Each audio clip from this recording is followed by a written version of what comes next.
아, 안녕하세요. 여기 봉천동 솔방울 마녀의 작업실입니다. 네, 오늘은 2018년 10월 23일이고요. 예, 자정을 향해서 달려가고 있습니다. 정말 오랜만에 방송이네요. 예. 제가 드디어 핸드폰을 바꿨습니다. 네, 삼성 갤럭시 노트 5인가? 뭔가 되게 좋은 걸로 바꿨는데,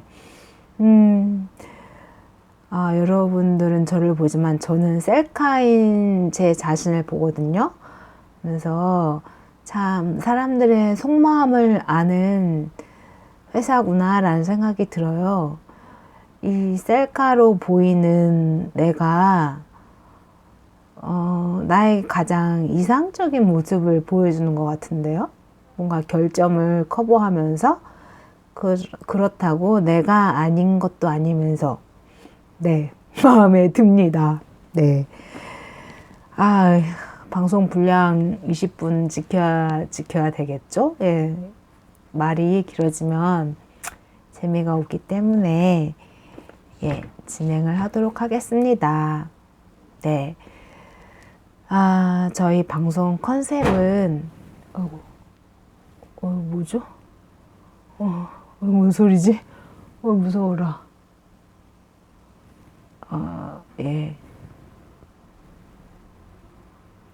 갑자기 작업실 방문해서 쾅하는 소리가 나서 제가 너무 놀랐네요. 예. 별일 아니겠죠? 예. 되게 무섭네요. 네. 예, 여하간, 네, 방송 시작하도록 하겠습니다. 제 방송은, 맨 처음에는 제가 수집한 삶의 신비에 대해서 이야기를 하고, 그 다음에 본격적으로 책 리뷰에 들어가도록 하는 건데요. 예, 전화가 왔네요. 예. 이번에 제가 수집한 삶의 신비는 되게 비틀어진 고리라는 느낌? 삶이라는 거는 비틀어진 고리인 거고, 그 고리가 되게 큰 고리도 있지만, 크리스마스 트리의 그 고리와 고리를 잇듯, 트리 장식 중에서 색종이의 고리와 고리를 잇듯이 되게 작은 삶의 고리, 비틀어진 고리들도 저는 존재한다고 생각을 합니다. 예. 제가 한 일주일 전에 보라매 공원 쪽으로 산책을 나갔는데 제 뒤에서 무슨 소리가 나더라고요. 그래서 뒤를 돌아보니까 어떤 한 70대 중반 정도 굉장히 나이 드신 할머니와 한 40대 후반 정도의 그 아들이 되게 덩치 큰 아들이랑 둘이 손을 꼭 잡고 가는 모습이 보였어요.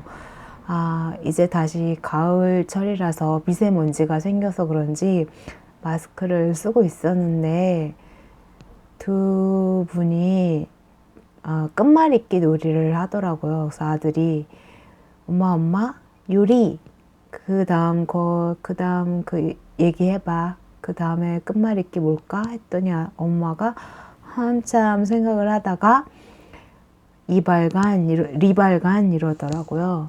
그 다음에 또 아들이 그 관을 가지고서 무슨 말을 했는데, 아니, 왜 다 큰 사람들이 저런 놀이를 하면서 갈까라는 생각을 하다가, 어머니가,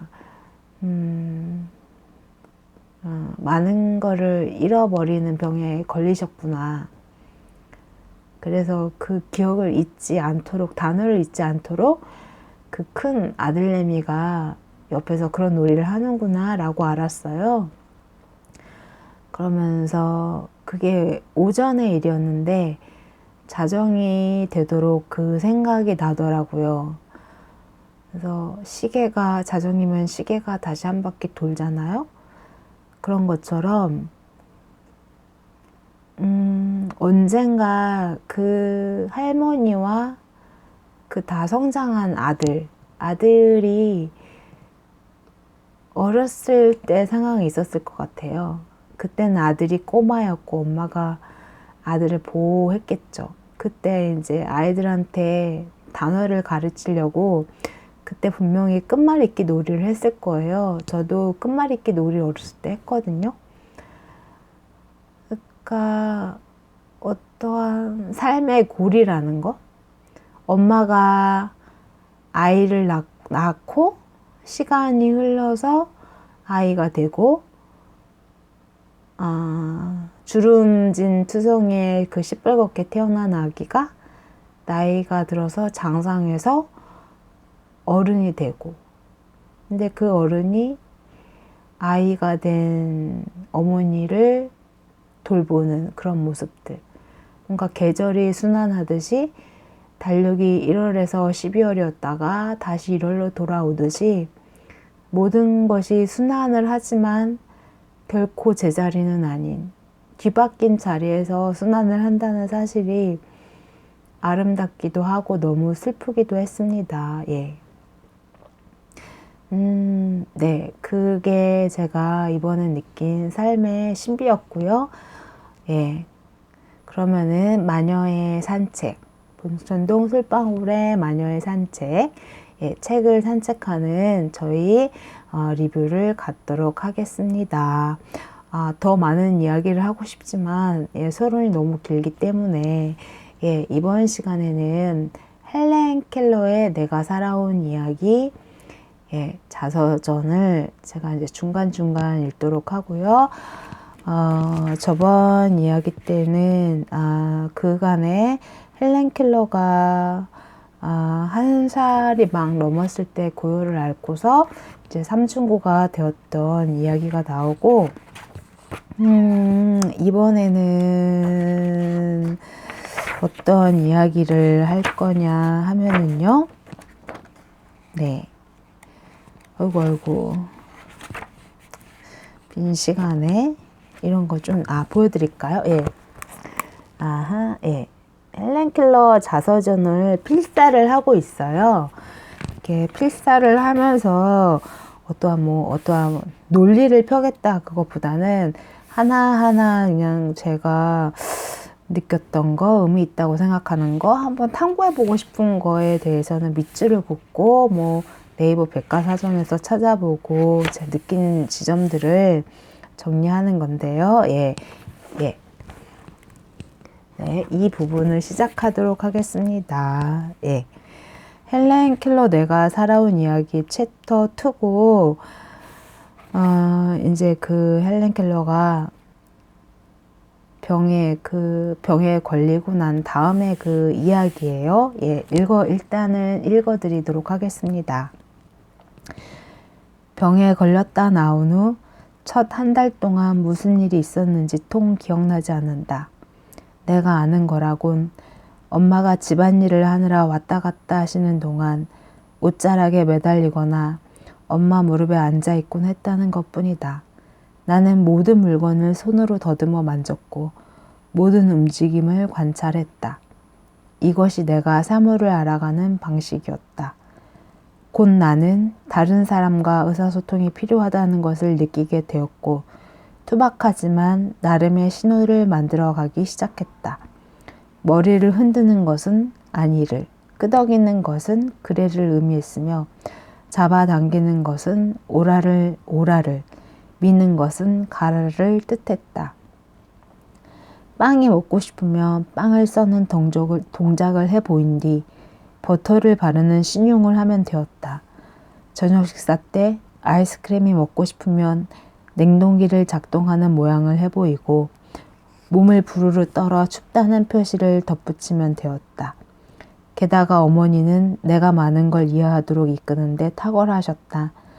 나는 엄마가 뭘 좀 가져다 줬으면 하는 낌새를 금방 알아챘고 곧잘 계단을 오르내리며 그녀가 지시하는 곳으로 내달렸다.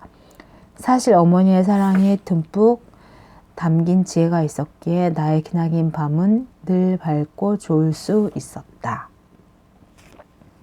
여기서 보면은 헬렌 켈러가 병에 걸린 다음에 나는 모든 물건을 손으로 더듬어 만졌고 모든 움직임을 관찰했다 이렇게 있어요.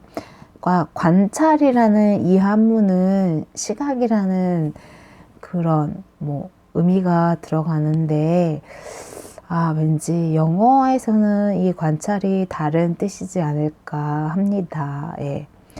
아마 볼 수가 없으니까 눈으로 관찰하진 않았겠죠.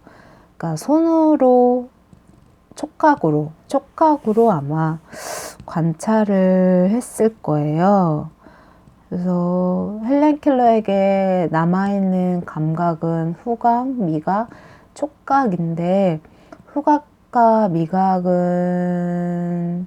중요하긴 하지만 어떠한 자기의 삶의 공간에 대해서 느끼게 하지는 못할 것 같거든요.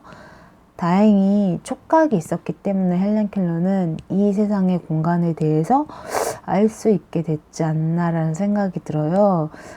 그런 거에 대해서 되게 굉장히 어려운 철학책을 제가 최근에 읽어서 뭔 뜻인지는 모르지만 되게 기억하고 싶은 부분이 있었거든요. 네, 물질과 기억, 시각의 지층을 탐험하는 이미지와 기억의 미학이라는 베르그송의 책에 대한 해설서인 책이에요. 그 책을 읽다가 굉장히 재미있는 부분이 있는데 여러분들한테 제가 읽어드리겠습니다. 예. 감각들 사이에는 차이가 있는데 시각이나 청각은 공간 지각, 즉 대상의 3차원적 형태를 지각할 수 없고 오직 촉각만이 공간 지각을 할 수 있다고 주장했다.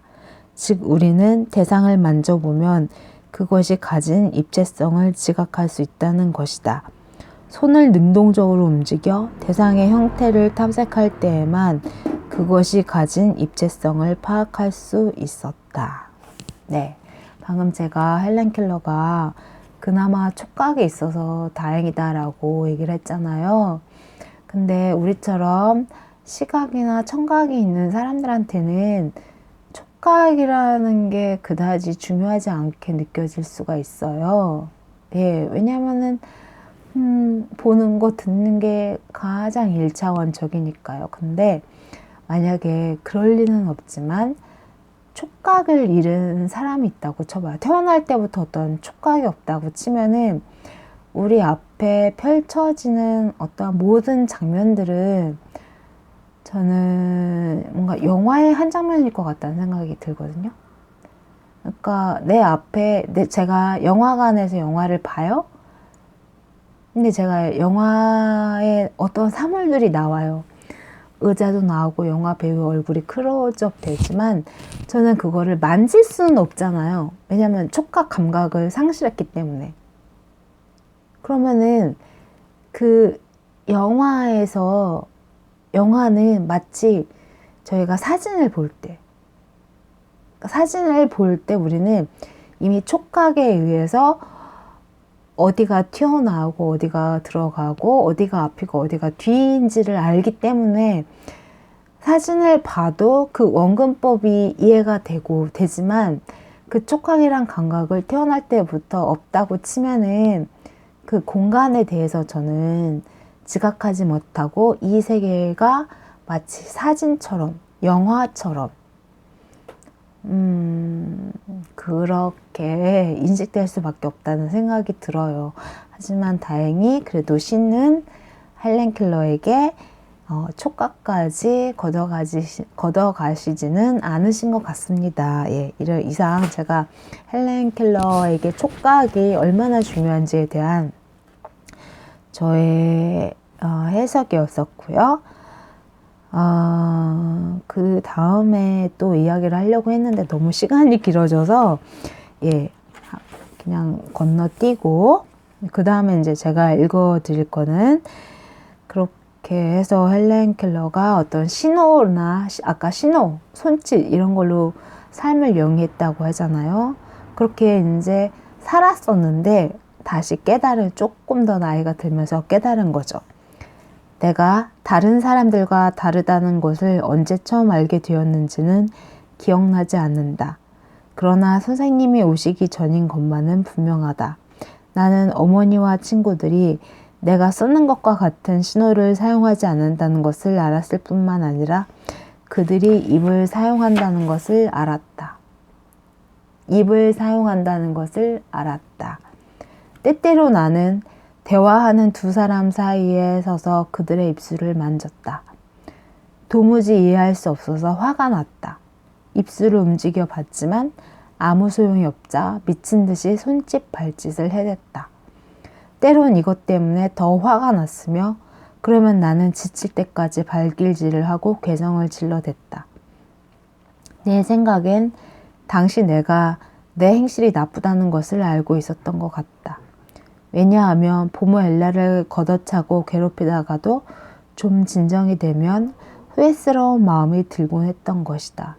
그러나 무슨 일이든지 내가 하고 싶은 대로 되지 않을 때 이 후회스러운 느낌을 떠올리고 나쁜 행실을 저지르지 않으려고 했던 적이 한 번이라도 있었는지는 통 기억나지 않는다. 네. 그러니까 신호만으로는 근데 부족하다라는 건데 이게 비교라는 거예요. 사람들이 서로 신호만으로 헬렌 켈러가 했었던 신호만으로 산다고 하면은 굉장히 단순한 삶이겠죠. 그리고 헬렌 켈러는 만족한 삶이었을 거예요. 근데 어느 날 깨달은 거예요. 사람들이 입을 사용해서 내가 모르는 것들, 더 많은 것들을 이야기하고 있다. 거기서 저는 엄청난 거리감, 소외감을 느꼈을 것 같아요. 그러니까 불편하다는 마음보다 내가 이것을 표현하지 못해서 너무 불편하다는 게 아니라 내가 하지 못하는 것들을 그 사람들끼리 하고 있다라는 벽, 소외감, 거리감 그런 것 때문에 따라하려고 하지만 따라할 수 없는 그런 심리적인 게 있지 않았을까라는 생각이 들어요.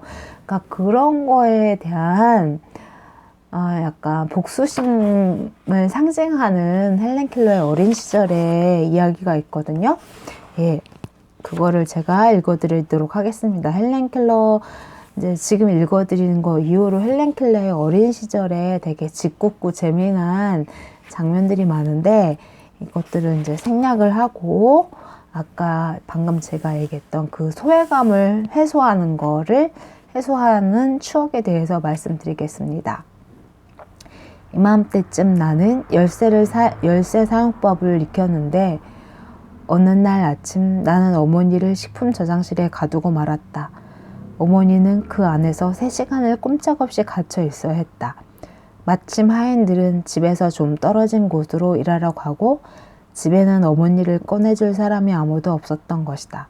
어머니는 계속 문을 두드리셨고 나는 그동안 어머니가 만들어내는 그 진동 때문에 환호성을 지르며 현관 가까이에서 웃었다. 이 역시 내가 늘 저지르는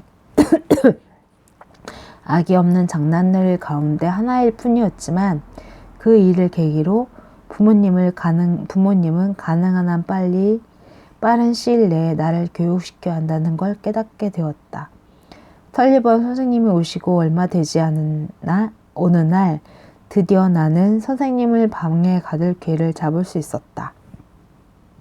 나는 어머니께서 선생님께 갖다 드리라고 주신 것을 받아 2층으로 올라갔다. 그러고 선생님께 그것을 건네드린 것보다 더 빠른 동작으로 문을 쾅 닫아 잠그고는 톨에 있는 옷장 아래 열쇠를 감추었다. 어떤 감언이살과 협박 앞에서도 나는 열쇠 둔 곳을 가르쳐주지 않았다. 아버지는 하는 수 없이 사다리를 창문에 가져다 놓고 선생님을 나오게 할 수밖에 없었다. 몇 달이 지난 다음에야 나는 그 열쇠를 내놓았다. 죄송합니다. 제가 목감기에 걸려서 여기서 열쇠로 엄마를 가뒀잖아요.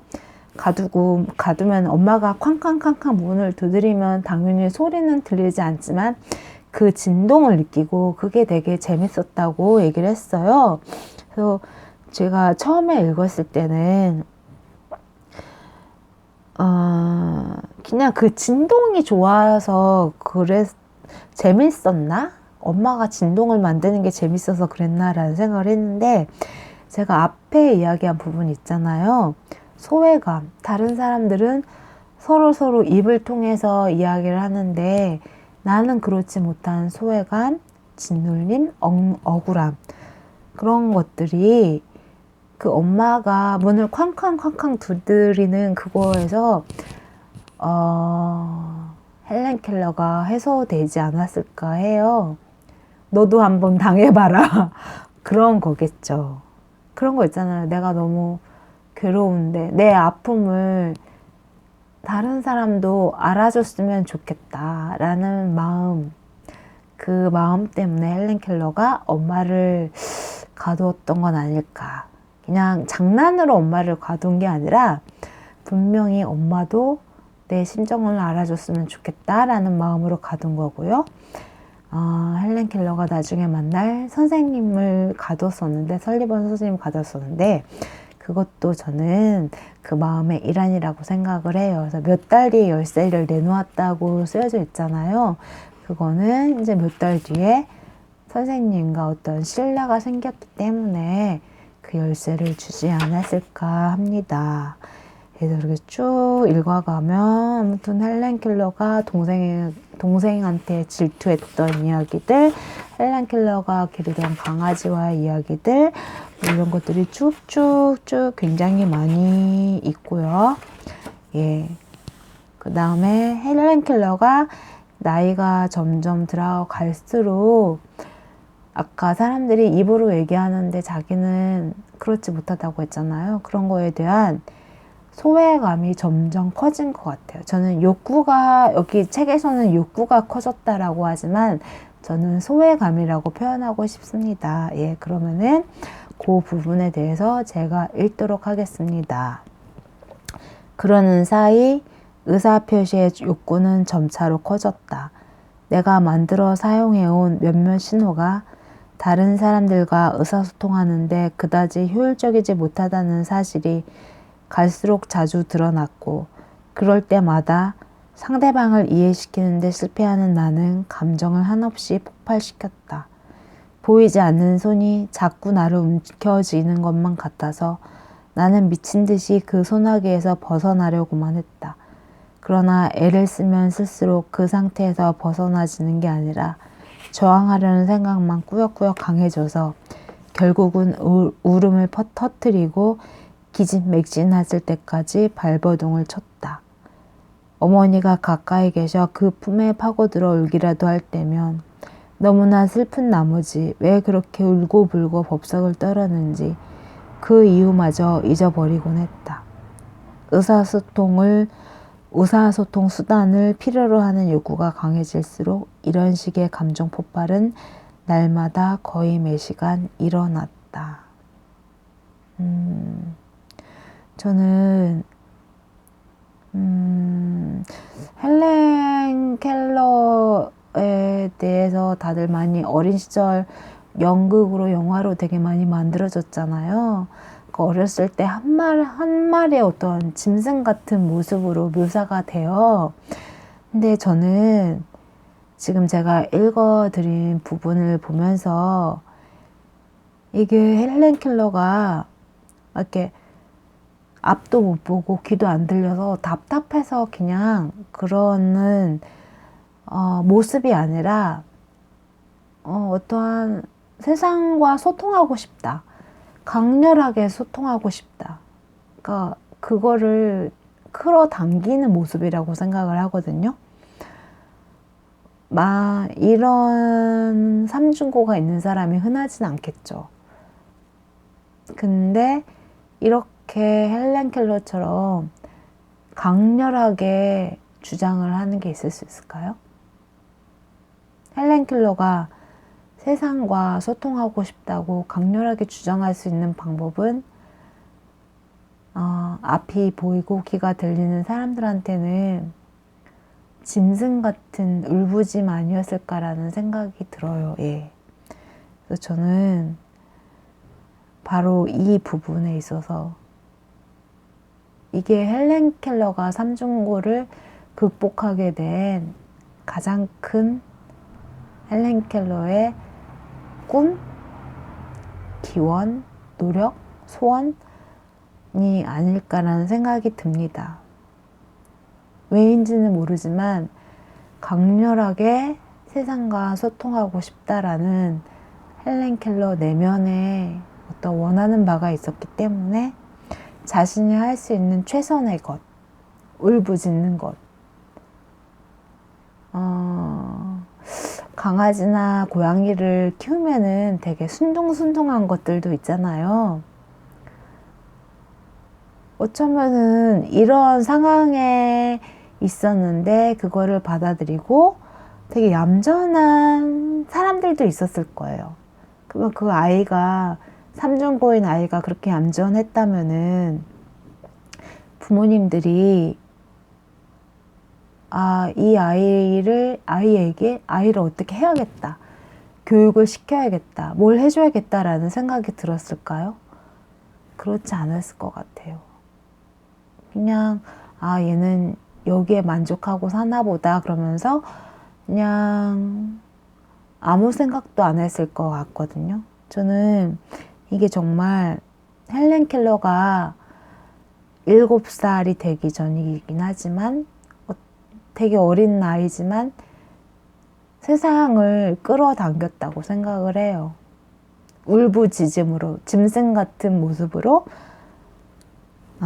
저항하려는 생각. 저항이라는 말 있잖아요. 저항은 아무나 하는 게 아니에요. 모두가 저항하는 건 아니에요. 예. 그런 생각이 있었기 때문에 헬렌 켈러가 세상을 끌어당겼고 결국에는 설리번 선생님을 만날 수 있게 된 거 아닐까라는 생각이 듭니다. 네. 더 많은 이야기를 하고 싶지만 다음번에 이야기하고요. 예.